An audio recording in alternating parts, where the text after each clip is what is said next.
मुझे चरणों से लगा ले मेरे श्याम मुरली वाले।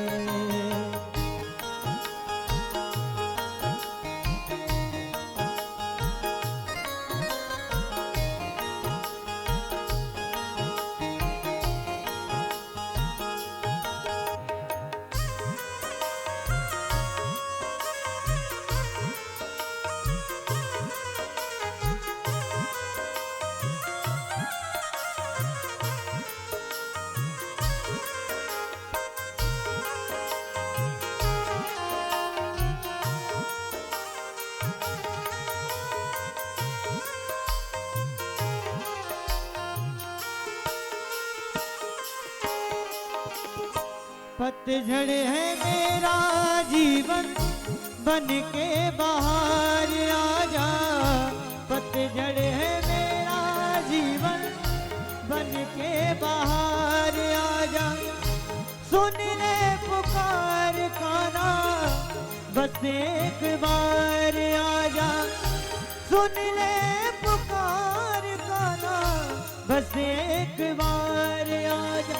बेचैन मन के तुम हो, बेचैन मन के तुम हो, आराम मुरली वाले। मुझे चरणों से लगा ले मेरे श्याम मुरली वाले। मुझे चरणों से लगा ले मेरे श्याम मुरली वाले। मेरे श्याम मुरली वाले, मेरे श्याम मुरली वाले। श्री राधे, जय श्री राधे। यं ब्रह्म वेदांत विदो वदन्ति परम प्रधानं पुरुषं दधान्ये विश्वेशगतो कारणमीश्वरं वा तस्मै नमो विघ्नविनाशनाय।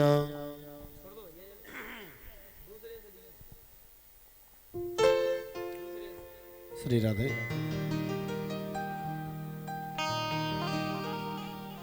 कस्तूरी तिलकं ललाटपटले वक्षस्थले कौस्तुभं नासाग्रे परिमुक्तिकं करतले वेणुकरे कङ्कणम् सर्वाङ्गे हरिचन्दनं सुललितं कण्ठे च मुक्तावली गोपस्त्रे परवेष्टितो विजयते श्रीगोपालचूडामणि। बालकृष्णाय नमः। सर्वोपचारार्थे गन्धाक्षतपुष्पाणि समर्पयामि। भगवते नमः। तेनेयं वाङ्मयी मूर्ति प्रत्यक्ष वर्तते। सेवनात् पाठात् दर्शनात् पापनाशनी। निगमकल्पतरोर्गलितं फलं सुगमुखादं रद्रद्रवसंयुतं पिबत भागवतो रसमालयं मुहुरहो रसिकः भुवभावता। कृष्णाय वासुदेवाय देवकी नंदनाय च नंदगोपकुमाराय गोविंदाय नमो कृष्णाय वासुदेवाय हरे परमात्मने प्रणतः क्लेशनाशाय गोविंदाय नमो जन्माद्यस्य तुल्वयादितरतश्चार्थे सुभिज्ञस्वराटतेने ब्रह्महृदायादिकवये मुह्यन्ति यत् सूरया।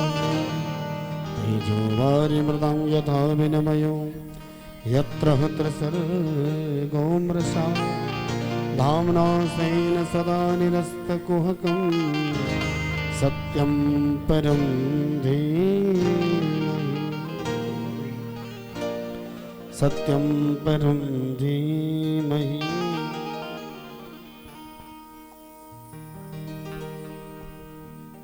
श्री राधे।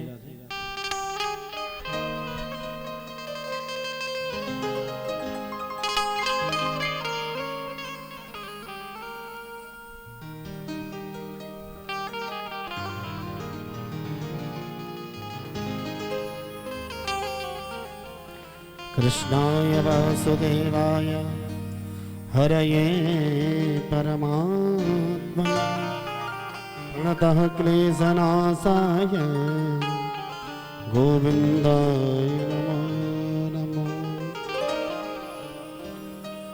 लंबोदरं परमसुन्दरमेकदन्तं रक्ताम्बरं त्रिनयनं परमं पवित्रम् उद्यद्दिवाकरसरो जनकायकान्तं तस्मै नमो विघ्नहरं नमामि। वागीसा यस्य वदने लक्ष्मी यस्य सवक्षसे यस्यास्ते हृदये संयतं नरसिंहं भजे। कृष्णाय वासुदेवाय हरये परमात्मने प्रणतः क्लेशनाशाय गोविन्दाय नमो नमः। आइए भगवान की आरती करेंगे। आरती के बाद फिर कथा श्रवण करेंगे।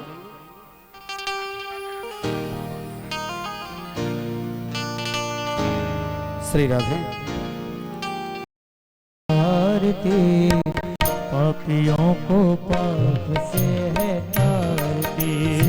भागवत भगवान की है आरती पापियों को पाप से है तारती। श्री भागवत भगवान की है आरती पापियों को पाप से है तारती। भागवत भगवान की है आरती पापियों को पाप से है तारती। ये अमर ग्रंथ ये मुक्ति पंथ ये पंचम वेद निराला नव ज्योति जगाने वाला। ये अमर ग्रंथ ये मुक्ति पंथ ये पंचम वेद निराला नव ज्योति जगाने वाला। हरि नाम यही हरि धाम यही हरि नाम यही हरि धाम यही जग के मंगल की आरती पापियों को पाप से है तारती। भागवत भगवान की है आरती पापियों को पाप से है तारती। ये शांति गीत पावन पुनीत पापों को मिटाने वाला हरि दरस कराने वाला। ये शांति गीत पावन पुनीत पापों को मिटाने वाला हरि दरस कराने वाला है। ये दुख करनी ये दुख हरणी ये सुख करनी ये दुख हरनी श्री मधुसूदन की आरती पापियों को पाप से है तारती। भागवत भगवान की है आरती पापियों को पाप से है तारती। ये मधुर बोल जगबंद खोल सतमार्ग बताने वाला बिगड़ी को बनाने वाला। ये मधुर बोल जगबंद को सत्य मार्ग बताने वाला बिगड़ी को बनाने वाला। श्री राम यही घनश्याम यही श्री राम यही घनश्याम यही राजा राम यही घनश्याम यही राजा राम यही घनश्याम यही प्रभु की आरती पापियों को पुकारती। भागवत भगवान की है आरती पापियों को पाप से है तारती। भगवान की है आरती पाप से है तारती। भागवत भगवान की है आरती को पाप से है तारती।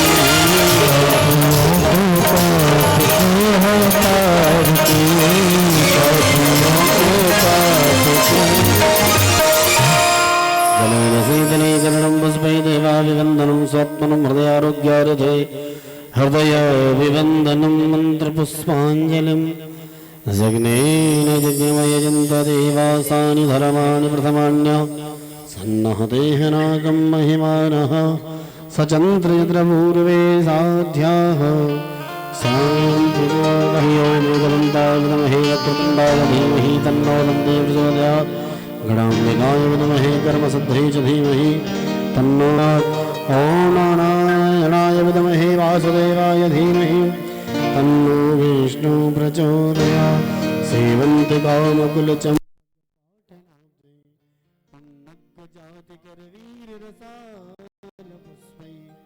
बिल्वप्रवाल तुलसी दल मंजरी मयि तां पूजयामि जगदीश्वर मे प्रसीद नाना सुगंध पुष्पाणि यथा गालो भवानि च पुष्पाञ्जलिर्मया दत्तं गृहाण परमेश्वर श्रीपुराणपुरुषोत्तमाय नमः मंत्र पुष्पांजलिं समर्पयामि। बोलिए श्रीमद्भागवत महापुराण की, श्री वेदव्यास जी महाराज की, श्री सुखदेव जी महाराज की, वृंदावन बिहारी लाल की जय जय श्री राम। सभी लोग अपने अपने स्थान पर विराजमान हो जाएं। ओ मोहना ओ सोहना,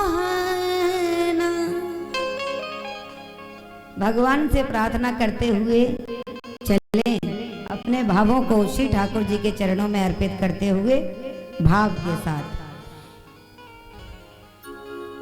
कि तेरे संग में रहेंगे ओ मोहना,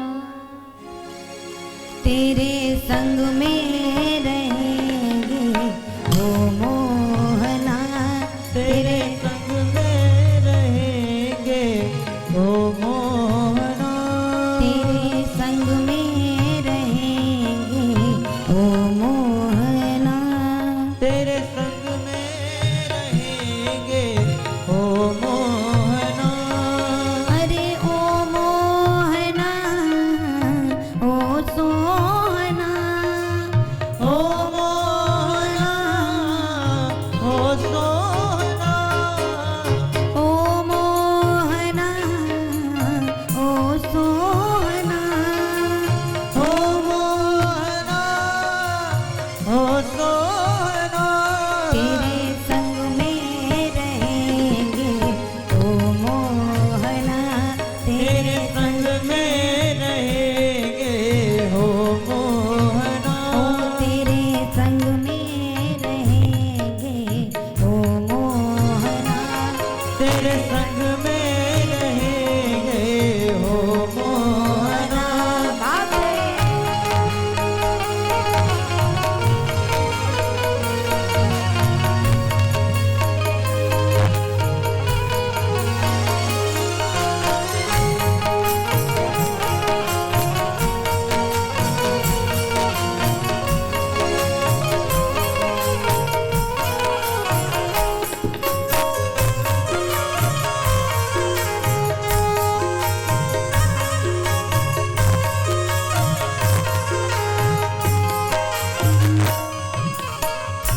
और तुम चंदन बनो मैं पानी बनो, तुम चंदन बनो मैं पानी बनो, तुम चंदन बनो मैं पानी बनो, तुम चंदन बनो मैं पानी बनो, तुम चंदन बनो मैं पानी बनो, तुम चंदन बनो मैं पानी बनो, तुम चंदन बनो मैं पानी बनो, तुम चंदन बनो मैं पानी बनो।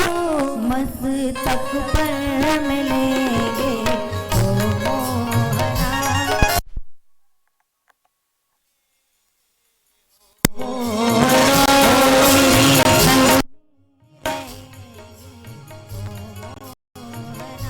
तेरे रंग में रंगेंगे हो मोहना, हरी हरी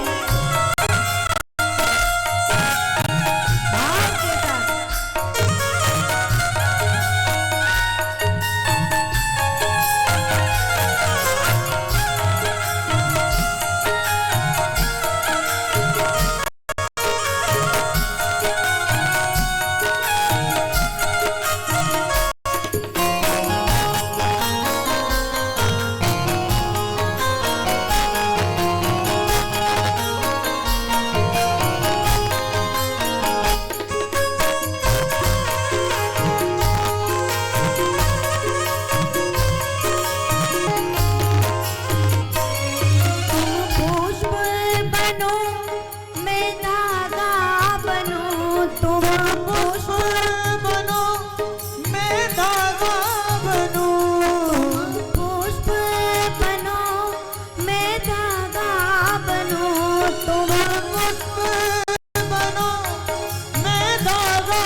तुम वक्ता बनो मैं श्रोता बनूं। तुम वक्ता बनो मैं श्रोता बनूं। तुम वक्ता बनो मैं श्रोता बनूं। भागवत में मिलेंगे ओ मोहना। भागवत में मिलेंगे हो मोहना। ओ सत्संग में मिलेंगे ओ मोहना। तेरे संग में रहेंगे हो मोहना। अरे ओ मोहना ओ सोना। हो मोहना हो सोहना। ओ सोना। हो मोहना हो सोहना। तेरे संग में रहेंगे ओ मोहना। तेरे संग में रहेंगे हो मोहना। ओ तेरे संग में रहेंगे ओ मोहना। तेरे संग में रहेंगे हो मोहना। तेरे संग में रहेंगे ओ मोहना। तेरे संग में रहेंगे हो मोहना। ओ मस्तक पर मिलेंगे ओ मोहना। सत्संग में मिलेंगे हो मोहना। ओ माला में मिलेंगे ओ मोहना। माला में मिलेंगे हो मोहना। ओ भागवत में मिलेंगे ओ मोहना। भागवत में मिलेंगे हो मोहना। ओ अधरों पे मिलेंगे ओ मोहना। अधरों पे मिलेंगे हो मोहना। अरे ओ मोहना ओ सोहना। हो मोहना हो मोहना। ओ मोहना ओ सोहना। हो मोहना मन मोहना। तेरे संग में रहेंगे हरि ओ बोल। मोहना। तेरे संग में रहेंगे हो मोहना। ओ तेरे संग में रहेंगे ओ मोहना। तेरे संग में रहेंगे हो मोहना। ओ तेरे संग में रहेंगे ओ मोहना। तेरे संग में रहेंगे हो मोहना। ओ तेरे संग में रहेंगे ओ मोहना। तेरे संग में रहेंगे हो मोहना। ओ मोहना मनमोहना ओ मोहना मनमोहना। ओ मोहना।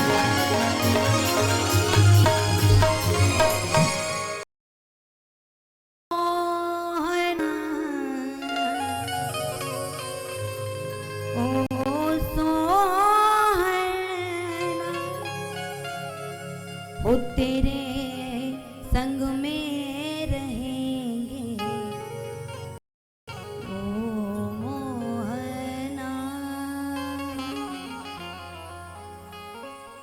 बोल वृंदावन बिहारी लाल की जय जय श्री राधे जय जय श्री राधे जय जय जय श्री राधे। परम मंगलमय परात्पर अखिलेश्वर अकारण करण करुणा वरुणालय भक्त वांछा कल्प तरु तड़िद्वित विनंदित पीतांबर धारी भगवान बाल कृष्ण लाल का वांग्मय प्रति स्वरूप श्रीमद् भागवत महापुराण सप्ताह ज्ञान यज्ञ अनुष्ठान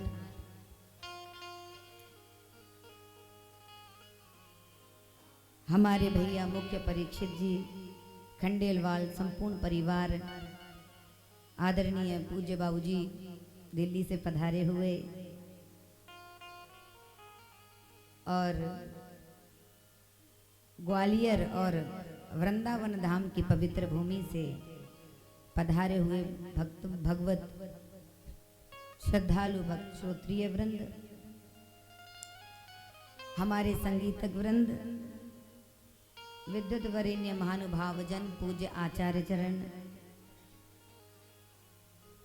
आप समस्त जनों के हृदयस्थ विराजमान श्री ठाकुर जी के पावन पादार विंदों में नतमस्तक होकर के मैं बारंबार प्रणाम करती हूँ, वंदन करती हूँ, नमन करती हूँ।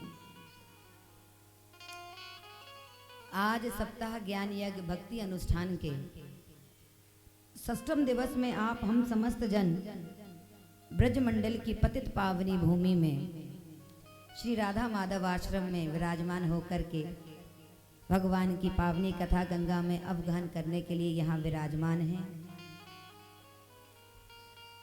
कल की कथा में आप समस्त जनों ने गिरिराज जी का पूजन यहाँ पर बड़े ही विधि विधान के साथ किया।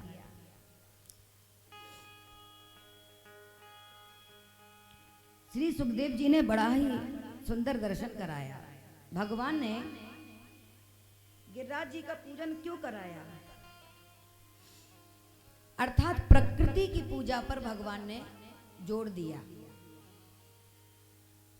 गिरिराज पूजन का अर्थ क्या है? ये नहीं कि गोवर्धन पूजन करने लगे तो गोबर के गोवर्धन बना दिए और उसकी पूजा हो गई गोवर्धन की पूजा। नहीं, उसका अभिप्राय क्या है? गोवर्धन, गो यानी गौ माता और वर्धन यानी उनका वर्धन हो, उनकी बढ़ोतरी हो, उनकी जय जयकार हो, समाज में, संसार में, राष्ट्र में उनकी प्रतिष्ठा हो। आज जिनकी स्थिति दयनीय हो गई है, इसलिए भगवान ने हो ना हो गोवर्धन की पूजा का विधान किया। और गोवर्धन हम बनाते भी तो गाय के गोबर से ही, बिना गाय के गोबर कहां से मिलेगा? भैंस के गोबर से थोड़ी गोवर्धन बनाए जाते हैं या अन्य किसी, ना ना ना, गाय का गोबर ही पवित्र है, वही पूजन योग्य है। और तो और महाराज, जब हम बड़े बड़े यज्ञ अनुष्ठान करते हैं तब भी गाय का गोबर ही लीपते हैं, तब जाकर के अनुष्ठान होता है। आज उन्हीं गायों की स्थिति बिगड़ गई।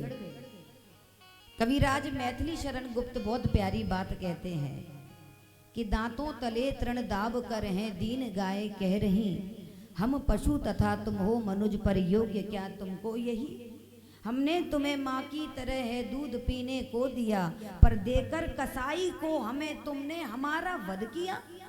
क्या भला कर पाएंगी, हम दीन हैं बलहीन हैं, मारो के पालो कुछ करो, हम तो तेरे अधीन हैं। प्रभु के यहाँ से भी कदाचित आज हम असहाय हैं, इससे अधिक और क्या कहें, हाँ हम तुम्हारी गाय हैं। जारी रहा क्रम यदि यहाँ यूं ही हमारे नाश का, तो अस्त समझो सूर्य भारत भाग्य के आकाश का। जो तनिक हरियाली बची वह भी न रहने पाएगी, और ये स्वर्ण भारत भूमि बस मरघट मही बन जाएगा। इसलिए भगवान ने गोवर्धन का पूजन किया। और तो और गोवर्धन जो पर्वत है, उस पर्वत में 3 चीजें मिलेंगी आपको। कौन कौन सी? केवल गायों का ही वर्धन नहीं है, प्रकृति का भी वर्धन किया है ठाकुर जी ने। क्योंकि गोवर्धन की जो प्रदक्षिणा लगाने जाते हैं वो ये जानते हैं क्या क्या मिलता है मार्ग में। पशु पक्षी मिलते हैं ना, पशु भी है पक्षी भी है। गिरिराज बाबा की तलहटी में सबको आनंद मिलता है। और साथ में कौन है? नदी भी है, यमुना जी भी है, और क्या है तो कहा वृक्ष वनस्पति भी है।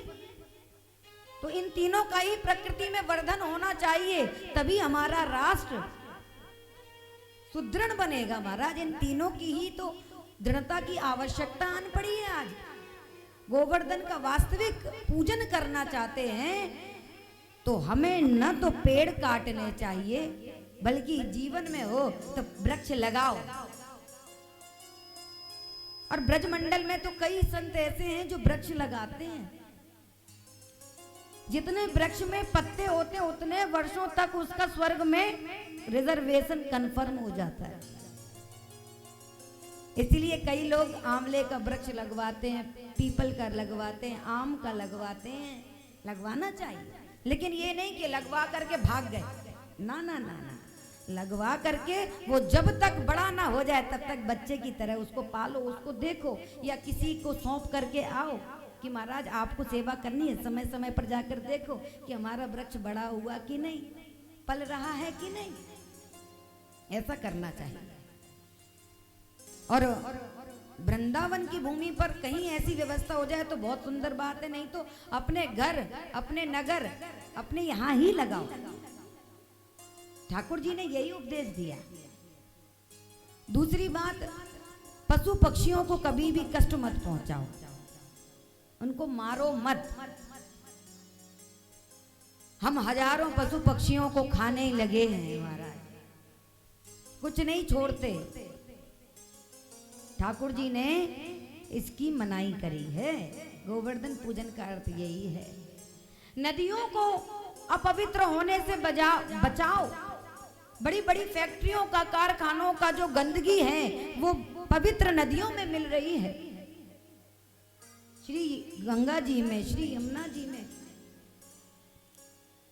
अब तो गनीमत है कि हमारे यहाँ पर हमारे जो प्रतिनिधि हैं वो संत के रूप में ही हैं, नहीं तो क्या स्थिति होती महाराज। दो ही तो हैं, योगी और मोदी। तो महाराज धन्य है, उनका जीवन भी संतत्व से भरा हुआ है।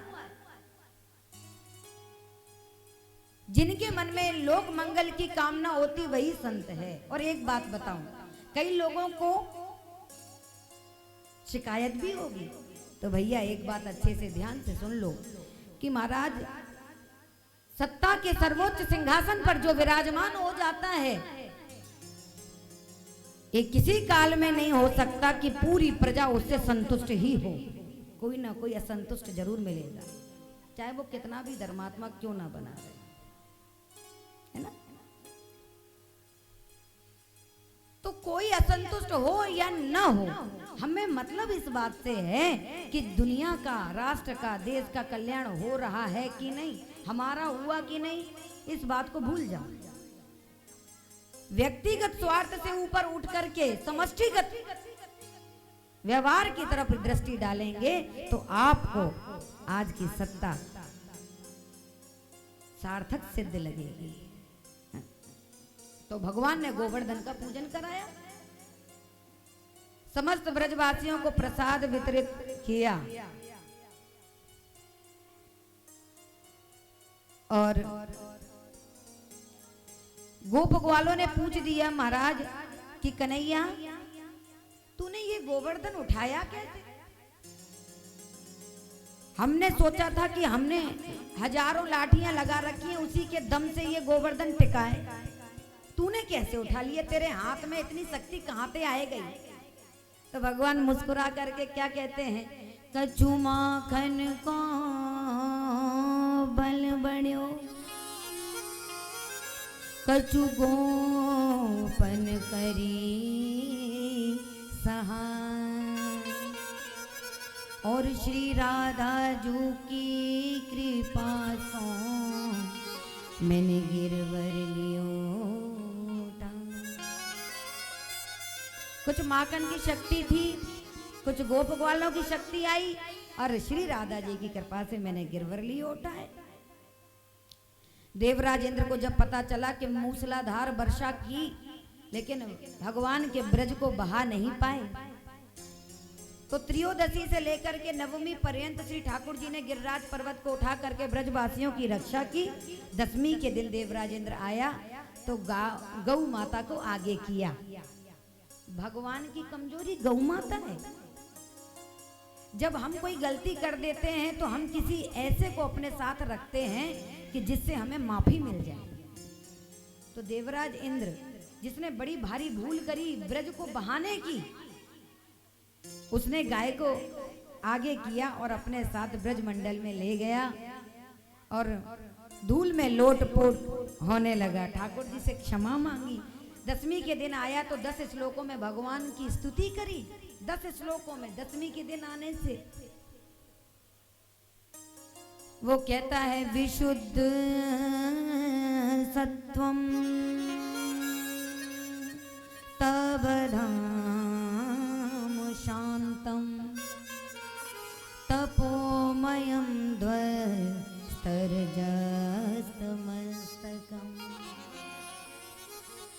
मायामयोऽयं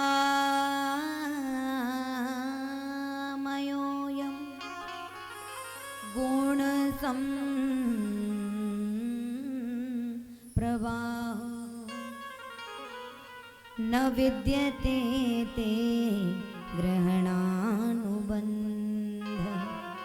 हे प्रभु, जगत के माता पिता आप ही हो। ये तो जीव की अपनी भूल रहती है कि वो अपने आप को वारे हम ऐसा समझने लगता है। जो हम है सो कोई नहीं है दुनिया में। कई लोगों को सुना होगा, कहते हैं कि हमारे बिना हमारा घर नहीं चलेगा। तो महाराज संत कहते हैं, मर के तो देख, तुझसे अच्छा चलेगा। देवराज इंद्र कहते हैं कि प्रभु मेरे से भूल हो गई, मैंने जगत का माता पिता अपने आप को समझ करके आपके ब्रज को बहाने का दुस्साहस कर दिया। अब गलती तो हो गई, तो माफ कर दो, क्योंकि आपके जैसा कोई दयालु नहीं है संसार में। तो भगवान ने कहा, देवेंद्र चलो माफ किया। भगवान ने माफी दे दी। क्यों दी? इसलिए दीजिए क्योंकि देवराज इंद्र ने भले ही गलती करी, लेकिन देवराज इंद्र के गलती के कारण समस्त ब्रजवासी पशु पक्षी सब श्री ठाकुर जी की सन्निधि में आ गए। 7 दिन 7 रात्रि पर्यंत ठाकुर जी की सन्निधि में रहे और समस्त ब्रजवासियों ने ठाकुर जी को 56 भोग धारण कराया। कल हमने 56 भोग लगाए थे ना। ठाकुर जी को 56 भोग लगाए जाते हैं। क्यों लगाए जाते हैं महाराज? हमारे यहाँ वल्लभ कुल संप्रदाय में ठाकुर जी की अष्टांग सेवा होती है और 8 बार ठाकुर जी को भोग धराया जाता है। यशोदा मैया भी श्री ठाकुर जी को 8 बार भोजन कराती है, थोड़ा फिर थोड़ा फिर थोड़ा फिर थोड़ा। आजकल तो डॉक्टर भी यही कहते हैं, एक साथ मत खाओ, थोड़ा थोड़ा करके खाओ। और बालकों का तो स्वभाव भी ये होता है कि आपके साथ बैठ करके भोजन करने लगेंगे, फिर कोई और भोजन करने लगा तो उसके साथ भी बैठ गए, फिर कोई और करने लगा तो उसके साथ भी बैठ गए। तो मैया यशोदा ऐसे ठाकुर जी को 8 बार भोजन कराती थी, लेकिन 7 दिन तक ठाकुर जी ने भोग ग्रहण नहीं किया। तो मैया यशोदा ने एक दिन की 8 की गिनती के हिसाब से 7 दिन के बाद जब भोग लगाया तो 8 7 56 भोग ठाकुर जी को धारण कराया। बोल गिरवरधारी भगवान की। इस प्रकार से ठाकुर जी को भोग धारण। देखो, वृंदावन की 3 चीजें पूर्ववत हैं। जानते हैं कौन कौन सी? जो बिल्कुल नहीं बदली वो है, एक तो ब्रज रज। ये जो धूल है ये सामान्य नहीं है महाराज। मैंने कल बताया था, कई संत ऐसे हैं जो ब्रज सीमा को छोड़कर बाहर जाते ही नहीं, संकल्प हो गया जीवन में। तो ब्रज रज ये वही है जो ठाकुर जी के समय थी, ये बदली नहीं है। और दूसरी है श्री यमुना जी, ये वही यमुना जी हैं जिसमें ठाकुर जी ने किलोल किया, क्रीड़ाएं की। और तीसरे हैं श्री गिरिराज महाराज। ये 3 पूर्ववत ही हैं, जैसे कि तैसे। हाँ, लौकिक दृष्टिकोण से यदि देखने लगोगे तो आपको छोटी मोटी गलियां, गंदगी के सिवा कुछ और दिखाई नहीं देगा। लेकिन अलौकिक दृष्टिकोण से यदि देखो तो ब्रज रज में, कन कन में श्री ठाकुर जी, पत्ते पत्ते में आज भी राधा कृष्ण भगवान विराजमान हैं। तो महाराज देवराज इंद्र को भगवान ने क्षमा प्रदान की। और अब एकादशी का दिन आ गया। नंद बाबा जी ने एकादशी के दिन रात्रि में ही ब्रह्म मुहूर्त समझ लिया और स्नान करने के लिए गए। तो यम लोक में यमदूत, यम के जो सेवक हैं, वरुण के जो सेवक हैं, वो पकड़ के ले गए। जल में स्नान किया तो जल के देवता है वरुण, तो वरुण के सेवक रात्रि में पकड़ के ले गए। अब प्रश्न यहाँ पर एक और खड़ा होता है कि महाराज जलाशय में स्नान ही तो करने गए, फिर वरुण देव के सेवकों ने पकड़ा क्यों? इसलिए पकड़ा क्योंकि किसी भी दुनिया के किसी भी सरोवर में यदि आप रात्रि के प्रहर में स्नान करोगे तो वरुण देवता का अपराध माना जाता है। इसलिए किसी भी पवित्र जलाशय में आपने देखा होगा कि रात्रि में स्नान करना वर्जित है। लेकिन एक बार ऐसा समय जरूर आता है कि जब रात्रि में भगवान छूट दे देते हैं। बताओ कब? वो है कुंभ का समय। ये जो कुंभ चल रहा है ना, कुंभ के समय में आप रात्रि में भी जाओ तो स्नान करो, भगवान की तरफ से कोई दंड का प्रावधान नहीं है। हरिद्वार में जब कुंभ लगे, इलाहाबाद में जब कुंभ लगे, नासिक में लगे, उज्जैन में लगे, वृंदावन में लगे, कहीं पर भी कुंभ की बेला हो तो महाराज रात्रि में स्नान करना वर्जित नहीं है। तो वरुण लोक में लेके गए जब उनके सेवक, तो भगवान ने अपने पिताजी को वरुण लोक से मुक्त कराया और स्वप्नवत ब्रजवासियों को बैकुंठ का भी दर्शन कराया। और इसके बाद श्री सुखदेव जी ने अपने मन और भावों को भगवान के महारास में समर्पित किया। आए भगवान के महारास की दिव्य कथा जिसको सुनने के लिए और जानने के लिए बड़े बड़े संत लालायित रहते हैं। तो श्री स्वामी हरिदास जी ने महाराज, भगवान की महाराज के रहस्य को जानने के लिए कुछ नियम बताए। क्या नियम है? नियम बताए हैं कुछ और बहुत प्यारे नियम। प्रथम सुमिरी भागवत भक्त भगवत वाणी, द्वितीय आराधे भक्ति व्यास नव भांति बखानी, तृतीय करे गुरु समुझि दक्ष सर्वज्ञ रसीलो, चौथे होए विरक्त बसे बनन माही जसीलो, पांचे भूले देह सुध तब छठे भावना रास की, और साते पावे रीति रस श्री स्वामी हरिदास की। क्या अर्थ है इसका? तो ध्यान से अब सुनो। श्री स्वामी हरिदास जी कहते हैं कि भगवान की महारास का जो रहस्य है वो बड़ा दुष्कर है, हर कोई समझ नहीं पाता, भ्रांति हो जाती है, शंका हो जाती है। तो महाराज उस शंका का निवारण करने के लिए आपके जीवन में इन सूत्रों का होना जरूरी है। और कितने सूत्र आपके जीवन में हैं आप स्वयं ही सोचो, मैं बता रही हूं एक एक करके। श्री स्वामी हरिदास जी जो बिहारी जी के प्राकट्य करता हैं, वे कहते हैं प्रथम सुमिरी भागवत भक्त भगवत वाणी, द्वितीय आराधि भक्ति व्यास नव भांति बखानी। पहला नियम यह है, भगवान की कथा भागवत आपने सुनी है कि नहीं, उसका अभ्यास है कि नहीं। दूसरी बात, नवदा भक्तियों में से 2-4 भक्ति आपके जीवन में अभी तक आई है कि नहीं। तीसरा नियम, तृतीय करे गुरु समुझि दक्ष सर्वज्ञ रसीलो। आपके जीवन में गुरु है कि नहीं, और अगर गुरु नहीं है तो आपका जीवन आधा अधूरा है, अध कचरा है। गुरु का होना बहुत जरूरी है। और गुरु कैसा कहा दक्ष सर्वज्ञ और रसीला, ऐसा वैसा नहीं कि महाराज किसी के आकर्षण में फंस गए और उसको गुरु बना लिया, पंडाल में बैठ गए, एक साथ दीक्षा हो गई। ना ना, गुरु कैसा हो, दक्ष सर्वज्ञ रसीला, ऐसा गुरु कि जिसकी सन्निधि में हम जाएं तो आनंद आ जाए। दुनिया से जब हम अशांत हो जाते हैं और गुरु की सन्निधि में जब हम जाएं तो मन को शांति मिले, ऐसा गुरु। चौथे होए बसे बन माही जसीलो। फिर चौथी स्थिति में वन में बसने का भाव अपने आप बनने लगता है। पांचे भूले देह सुधी। पांचवी स्थिति ये बता रहे हैं श्री स्वामी हरिदास जी की जब ये नियम आपके जीवन में उतरने लगेंगे तो पांचवी स्थिति ऐसी आएगी कि आपको देह का भान भी नहीं रहेगा।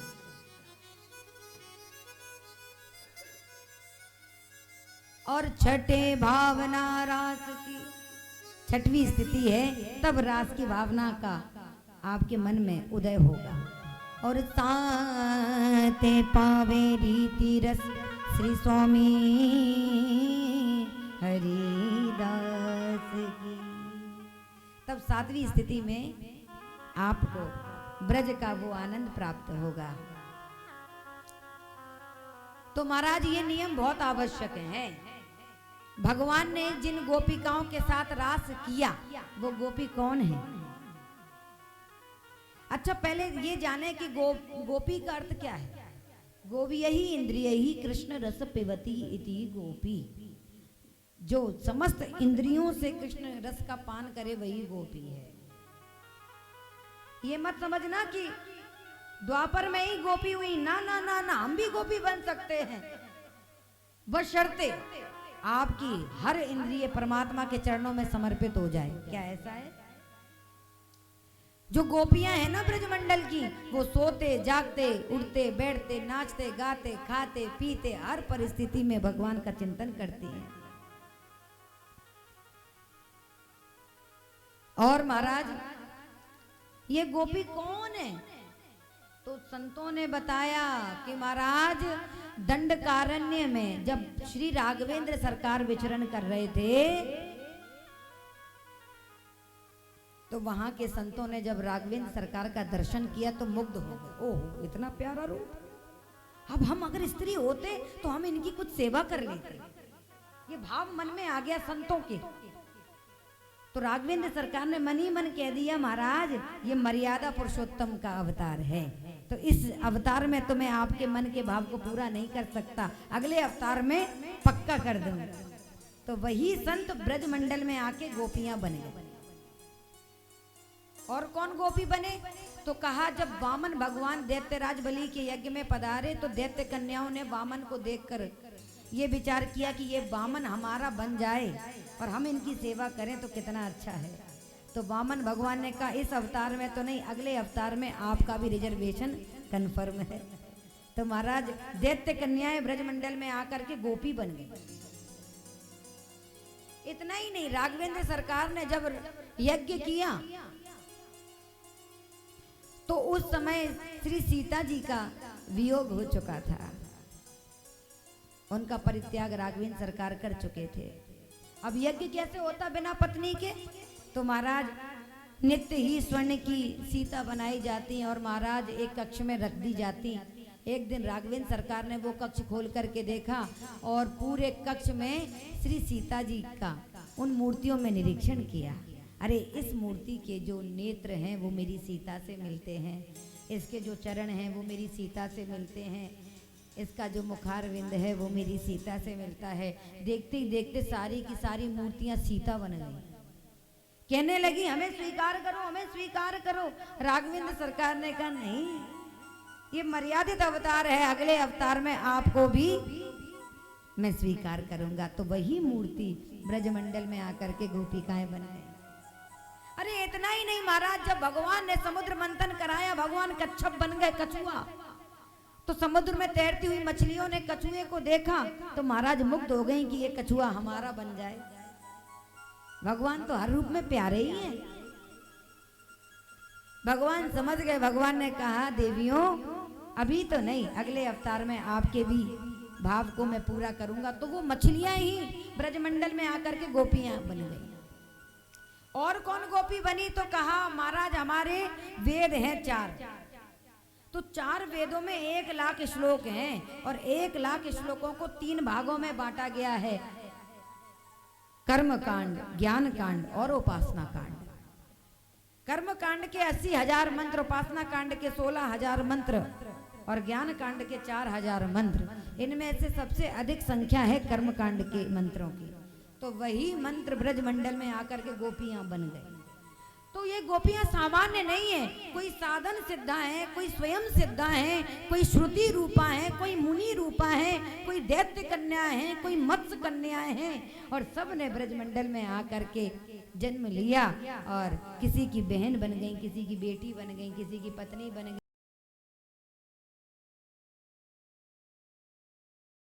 गई, किसी की सखी बन गई। और महाराज आज तक गोपियां भगवान को याद करती थी, लेकिन आज ऐसी घटना घटने वाली है कि भगवान गोपियों को याद करेंगे।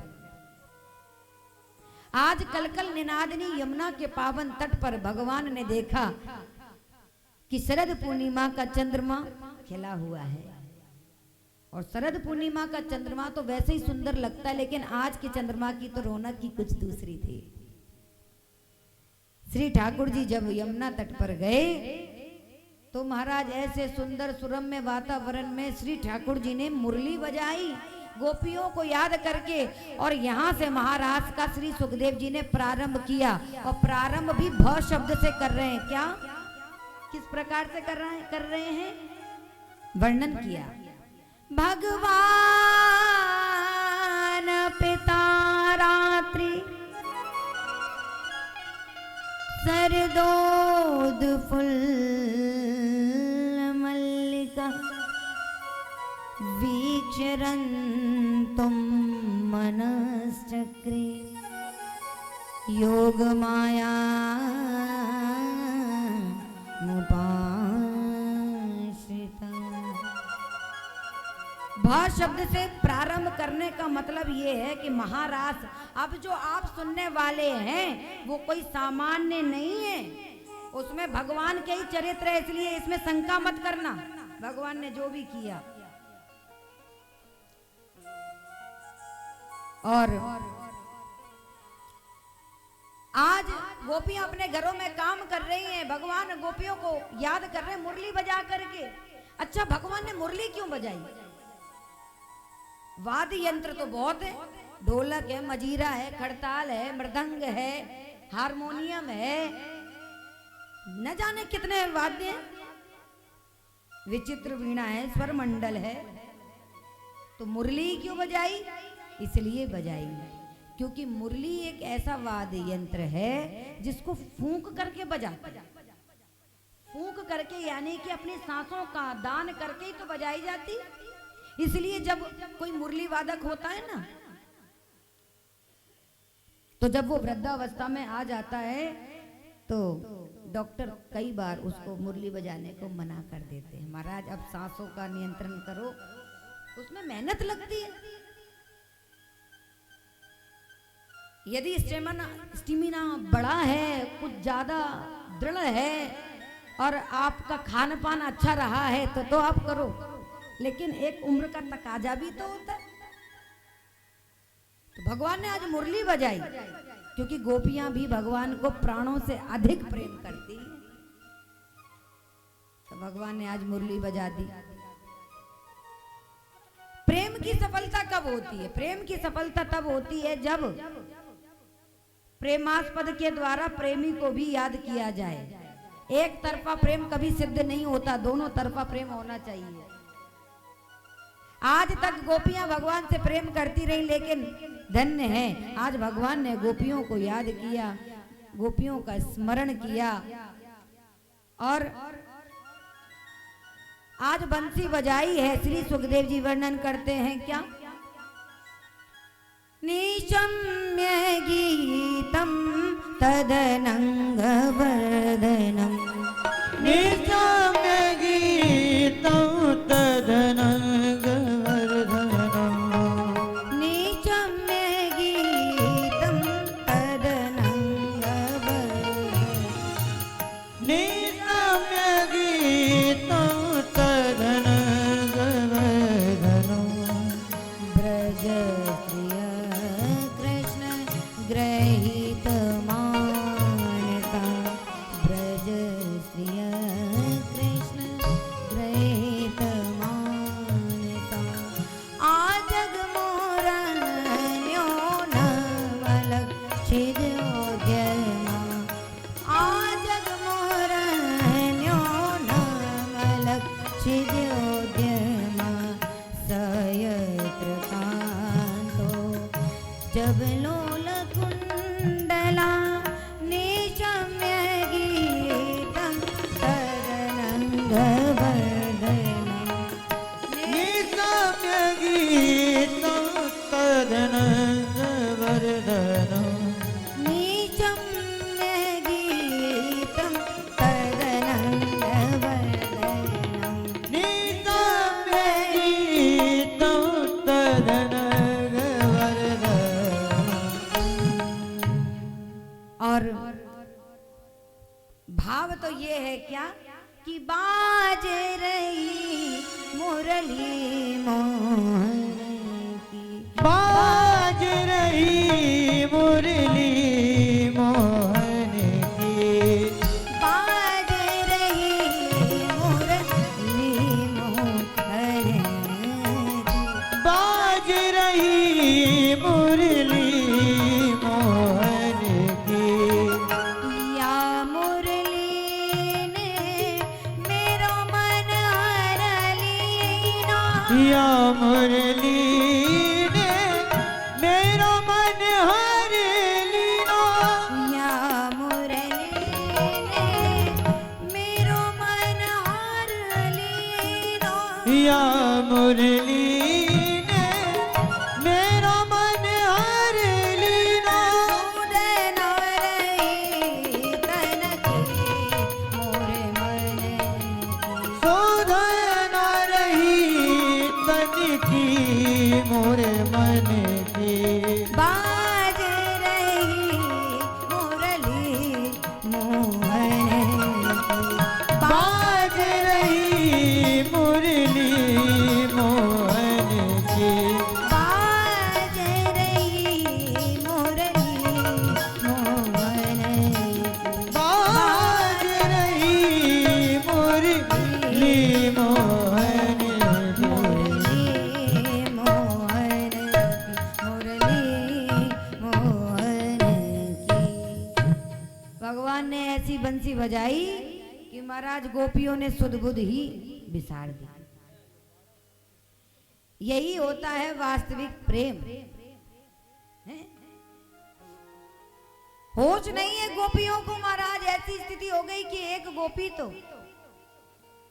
गाय का दूध दो रही थी महाराज, दोहनी को फेंका, जैसे ही उसने कान में बंसी सुनी दौड़ पड़ी भगवान से मिलने को।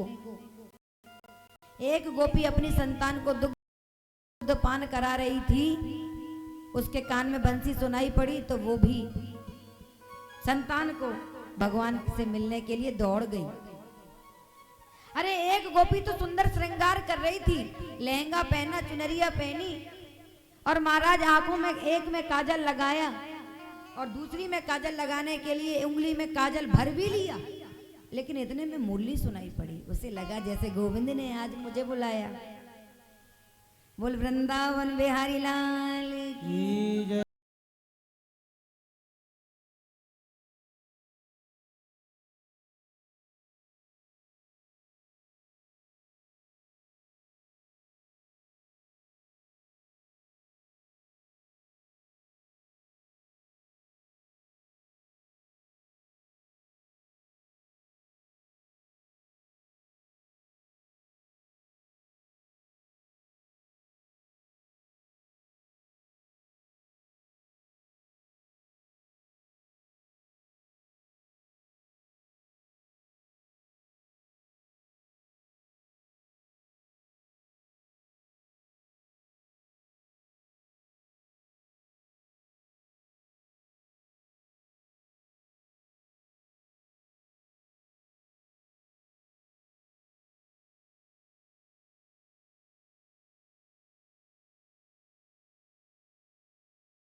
आज कितना सुंदर अवसर है, हमारे समस्त ग्वालियर वासी उनके जीवन में मंगल बोल जय जय जय प्रकार से भगवान ने आज अपने पति आ रही थी तो श्रृंगार लगा दी और एक करा रही थी।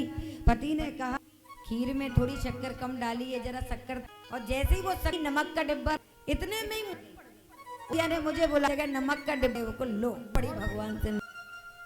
अरे एक गोप उसके पति ने कमरे में बंद जाएगी, उस नहीं जाने दूंगा, देखता हूँ कैसे जाएगी। कक्ष में बंद कर दिया, ताला लगा। अब वो गोपी बड़ी रोने लगी कि महाराज वर्षों से प्रतीक्षा करी, आज जब समय आया तो को भगवान का अंग संग प्राप्त होगा और के चलते भगवान का अंग संग प्राप्त नहीं कर पाऊंगी। अब तो महाराज उस गोपी ने तुरंत पद्मासन लगाया, शरीर को नष्ट करके सुंदर धारण करके श्री ठाकुर जी के चरणों में समझ पहुंच गई। कैसा भाव है गोपियों का, उसने सब कुछ त्याग दिया। ये वो गोपियां हैं। परीक्षित जी ने पूछा महाराज ये गोपियों को पद्मासन लगाना कैसे आया, ये विधि के निपट गवारन ग्वाली।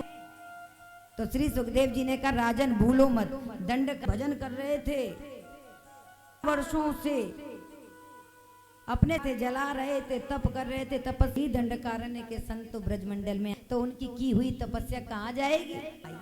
देखो एक बात, आप हमारे जीवन में आज ये पूर्व जन्म के संस्कारों के कुछ ना कुछ हमने ऐसा किया था कि इतनी सीढ़ी पर, तो अब इससे आगे की यात्रा कि आप अपनी भक्ति को कितनी गति दिनों तक ले जा रहे हैं। तो महाराज दंडकार उनका किया हुआ पद्मासन आज काम आ गया और इन्होंने अपनी भक्ति को कितना, आज वे सब भगवान के पास आ रही हैं। जहां से भी भगवान ने, तो गोपियों के झुंड के झुंड, झुंड के झुंड भगवान की तरफ। जब गौमुख से गंगा जी निकलती हैं, मास्पद प्रियतम समुद्र को पाने के ठहरती है जाकर, और अगर मार्ग में कोई पत्थर आ जाए तो पत्थर को या तो स्वयं अपने बैग में या फिर पर्वत आ जाए तो अपनी दिशा को मोड़ देंगी। प्रेमास्पद प्रियतम को पाने के बाद ही है। इसलिए बाबा तुलसी हैं कि ये जो इसमें गोपियों का अपना भाव तो है ही, भगवत कृपा भी, भगवान की कृपा नहीं हो प्राप्ति करना बहुत दुष्कर है, लेकिन प्रयास हमारा ही होना चाहिए। जो तू तो मैं आऊं पग 60 काट सो तो मैं लोहे की लाट। तो महाराज गोपियों ने, तो भगवान ने हजारों चरण बढ़ाए।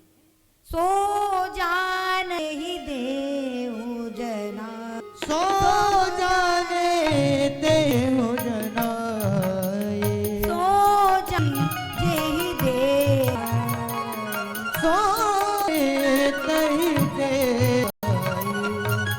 जानत तुम ही होई जय, सो जान देहु जना, जाने तेहि देनाई, नहीं जी देहु जनाई, जा तुम ही होई जाई, सो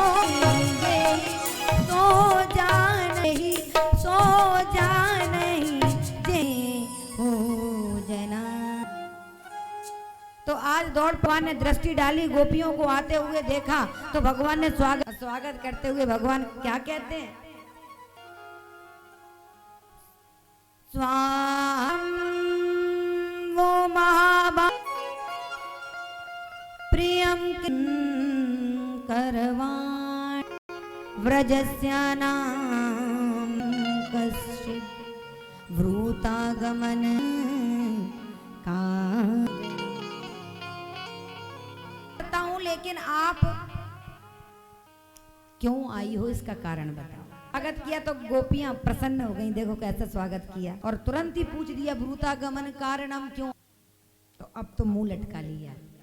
जिसने निमंत्रण दे करके बुलाया वो जाने, जिसने बंसी बजा करके हमारे चित्त वित्त को करके बुला लिया वो जाने, और वही क्यों आई।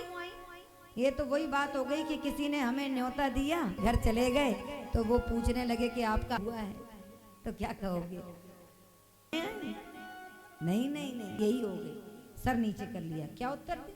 भगवान ने कह दिया रजन्येशा घोर ऋतु निषेवित प्रतीयात स्थेयं स्त्रीयम दृष्टम वन केश कर रंजितम। देवियों क्यों आई हो? कि चांदनी देखने आई हो तो देख लो चंद्रमा और जल्दी जल्दी अपने घर जाओ। अरे पराये पुरुष के पास क्यों चली आई? अपने अपने पति अभी किसी ने देखा नहीं होगा, मौका जल्दी देखो और जाओ। ये महाराज ये चंद्रमा तो हमने कई बार देखा है। तो भगवान ने कहा तो अच्छा समझ गया आई हो कि तुम्हारा झगड़ा हो गया है। सर हिला दिया नहीं पतियों के साथ। भगवान समझाने लगे देखो देवियों यदि हुआ भी हो तो पतियों का पतिव्रता स्त्री के लिए अधर्म है। कैसा ही क्यों ना हो, लूला लंगड़ा अंधा बहना निर्धन रोगी कोड़ी कैसा भी हो, है तो वो पति और पति को परमेश्वर की पदवी दी। तो महाराज उसको छोड़ करके आप पराये पुरुष को ये चली आई, ये कहाँ का पाती। ऐसा यदि आपने किया है और देखो अभी होगा, लौट जाओ। पतिव्रता स्त्री की सेवा करना सबसे बड़ा। मेरी बाबा तुलसीदास जी मानस में क्या नहीं व्रत ने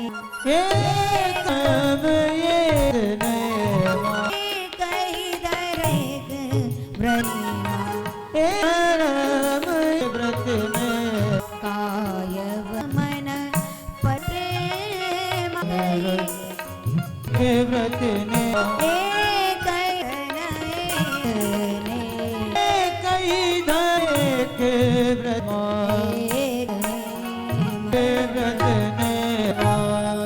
अरे पति भाई यदि है भगवान के चरणों में रहें, पति के चरणों में रहें तो भी उनका कल्याण।